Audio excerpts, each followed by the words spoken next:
Olá, falamos da Coordenadoria de Comunicação da UFRJ na cidade universitária. Veja nesta edição da UFRJ Revista. O presidente Lula inaugura laboratório na universidade. Segue debate o novo acesso à universidade. Conheça ainda o estudo que analisa ruídos aeroportuários. E o CCJE lança o primeiro número da revista Versus. Ciro Gomes ministra palestra na aula inaugural do programa de pós-graduação de informática. Veja agora na UFRJ Revista.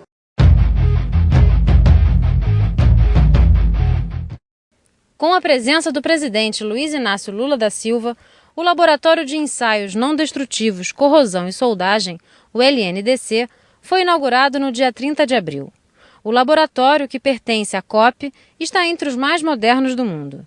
Estiveram presentes à cerimônia o reitor Aloysio Teixeira, o ministro da Ciência e Tecnologia, Sérgio Rezende, e o governador do Rio de Janeiro, Sérgio Cabral, entre outras autoridades.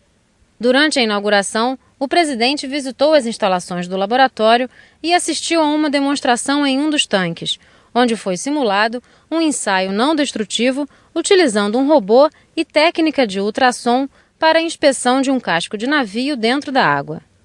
Com 8.000 metros quadrados de área construída, o LNDC tem 2 tanques de testes, um com água e outro seco.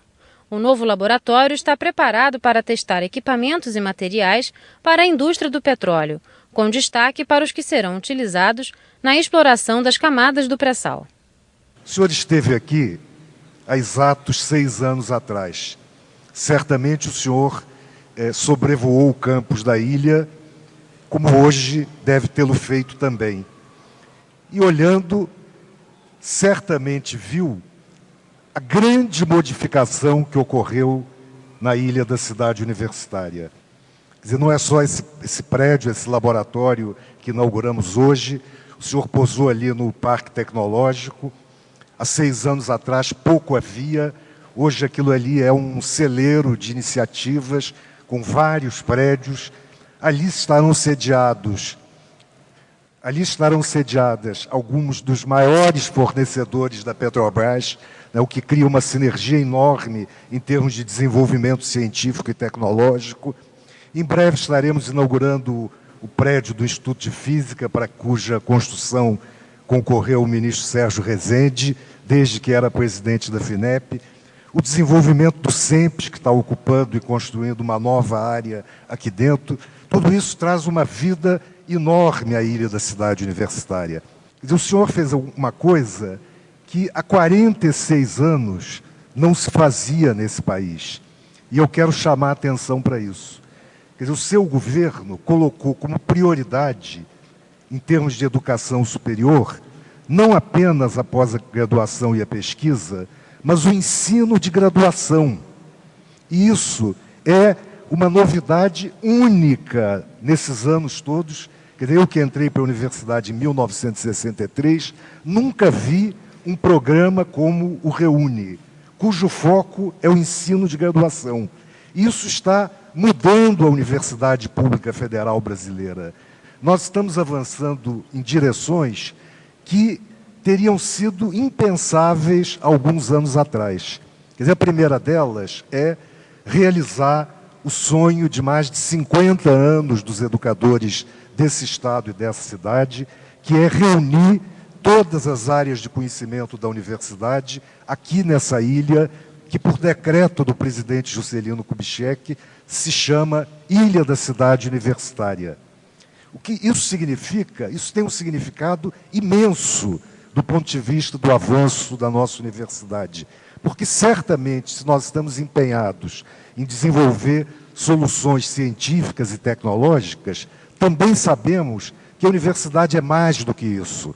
A universidade é arte, a universidade é música, a universidade é literatura, a universidade é humanidades, a universidade são as ciências humanas e sociais. E a aproximação entre essas áreas e as nossas áreas de ciências mais duras, de tecnologia, de ciências biomédicas e biológicas, é muito importante para que os estudantes possam ter uma formação crítica e integral. Mas, além disso, nós estamos concebendo esse plano diretor que estamos elaborando, não apenas pensando na nossa universidade.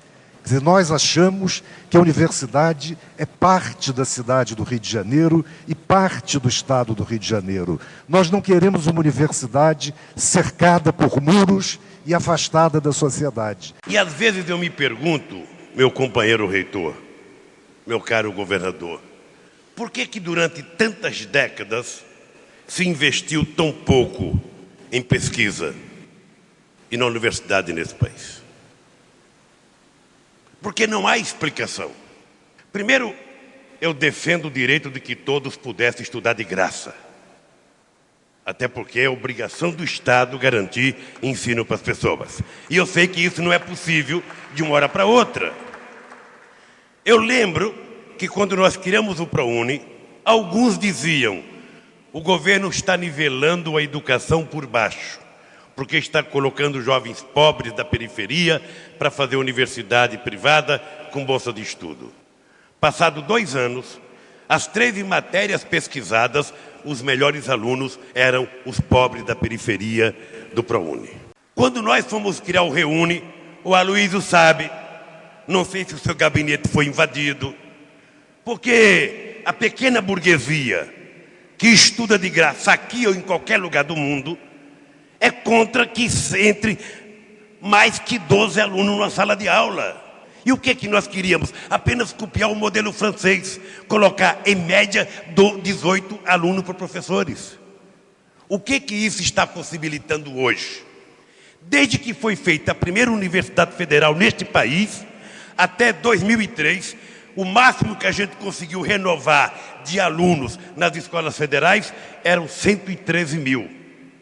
Este ano, por causa do Reúne, já foram 227 mil alunos novos inscritos nas universidades federais. Vocês, aqui do Rio de Janeiro e de São Paulo, quando viajarem no Brasil, vocês vão ver coisas diferentes. Até quando vocês pegarem um avião em 2011 e for para o interior, vocês vão perceber 14 universidades federais novas. Vocês vão perceber 98 extensões universitárias por esse país afora. Porque é preciso acabar com a história de que a universidade tem que ser na capital. Ou seja, ao invés de você ficar querendo que os jovens do mundo inteiro se transfiram para o Rio de Janeiro ou para São Paulo, é muito mais barato, muito mais cômodo e socialmente muito mais justo, e até do ponto de vista da família é muito mais justo você levar braços das universidades para o interior do país.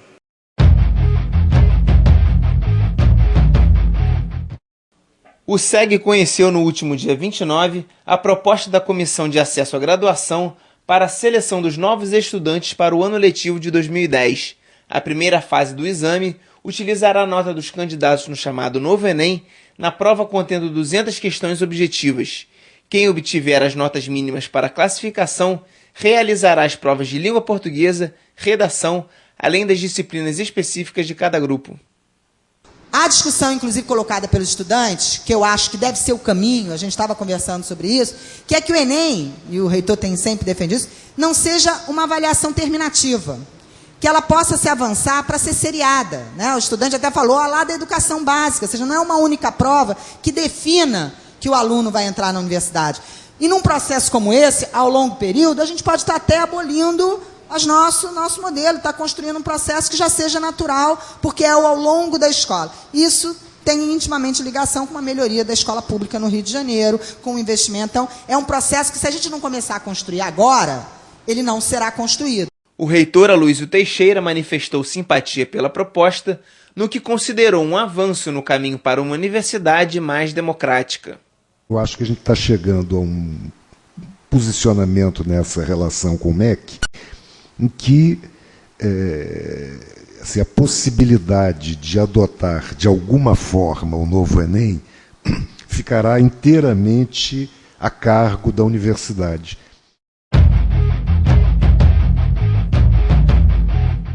O Centro de Ciências Jurídicas e Econômicas da UFRJ lançou o primeiro número da revista Versus na última segunda-feira no Salão Anísio Teixeira, da Faculdade de Educação. É uma revista que tem um formato inédito no país, porque ela soma uma revista de informação, mas não necessariamente acadêmica, de base acadêmica, mas não acadêmica, com uma revista acadêmica. Mostra, a nossa capacidade de trabalho, 2, as temáticas que nos preocupam, 3, a capacidade da UFRJ de fazer algo que seja simultaneamente denso, mas que não precise ser chato.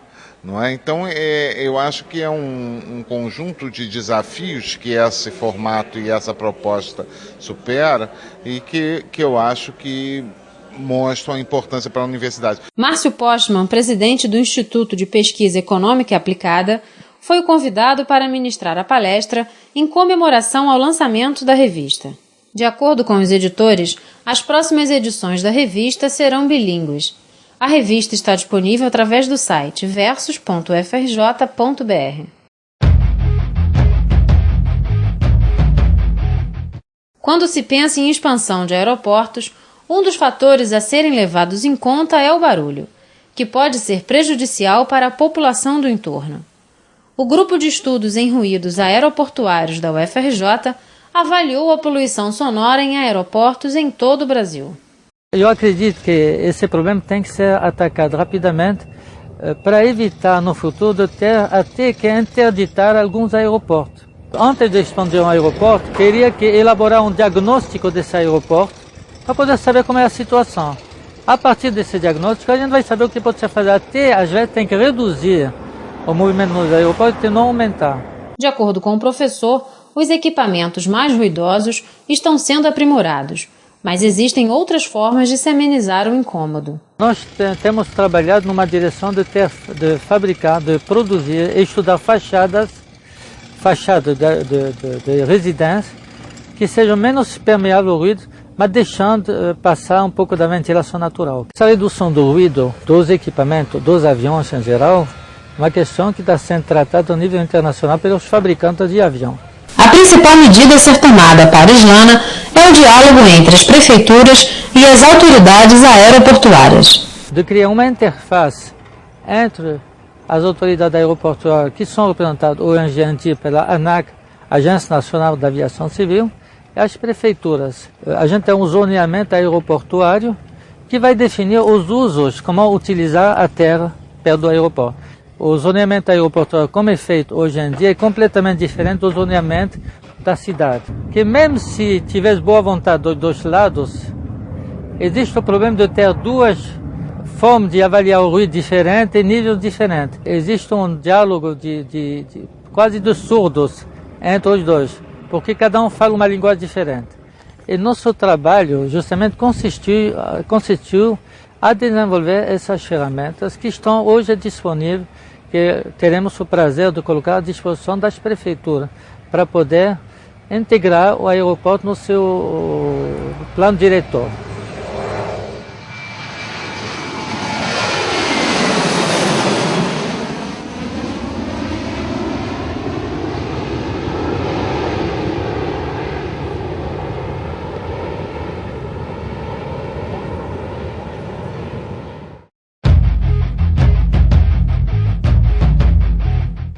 Alunos, professores e ex-funcionários da UFRJ lotaram o Roxinho para receber o deputado federal Ciro Gomes, que fez uma palestra na aula inaugural do programa de pós-graduação em informática da UFRJ. Quem não chegou cedo para conseguir um lugar, não quis perder a palestra e assistiu em pé. Eu acho que qualquer aluno que tem essa oportunidade devia estar presente para dar o mínimo participando da política do país. Eu sou uma professora aposentada daqui há 10 anos. Voltei à universidade depois de algum tempo com muito prazer de ver que a universidade está viva, ela está participando dos movimentos políticos, sociais, e de repente a gente vê nisso uma perspectiva de mudança até na própria sociedade brasileira. No final da palestra, Ciro Gomes agradeceu o convite e demonstrou a sua satisfação em falar para os jovens. De todas as tarefas políticas, né, que eu mais tenho prazer de fazer hoje, 30 anos de luta já, é estar com os jovens e de preferência no meio acadêmico, porque o discurso político raso brasileiro não diz mais nada, é de um vazio doído, sofrido, E o palanque, infelizmente, impõe isso, né? Conversa de frase feita e tal. E aqui não, aqui é uma universidade central do país, em que, apesar de todo o desgaste da linguagem política, que ficou muito careta e muito tisnada de coisa suja, aqui havia uma curiosidade bastante interessante. Eu espero voltar muitas vezes.